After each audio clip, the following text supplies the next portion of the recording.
अगर उस नौकरानी को करीम भाई ने सर पे ना चढ़ाया होता तो आज ये नौबत ना आई होती। मैंने चाकू मारा है नसरीन को, कत्ल हो गया है मुझसे। मुझ पे चीखने की जरूरत नहीं है तुम्हें। दुआ करो कि वो लड़की बच जाए। ये जो कुछ भी नसरीन के साथ हुआ है, देखना मैं पुलिस से शिकायत करूंगी। नसरीन अपना बदला लेगी, वो मेरी माँ को जेल भेज देगी। इस वक्त मुझे सबसे ज्यादा तुम्हारी जरूरत है। जिस घर से मेरी अम्मी को निकाल दिया गया था, मैं उस घर में कभी नहीं जाऊंगी। मैं अब जिंदगी भर तुम्हारी शक्ल नहीं देखना चाहती हूँ। जब तक मैं जिंदा हूँ नसरीन, तुम्हारा पीछा नहीं छोड़ूंगा।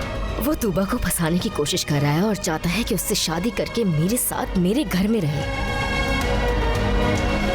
सादिया साहिबा की शिकायत करने का सोच रहे हैं ना आप दोनों? शिकायत की कोई जरूरत नहीं है। अगर तुम लोग सादिया साहिबा की शिकायत करोगे तो नसरीन को मैंने मारा है ये मैं कबूल कर लूंगा।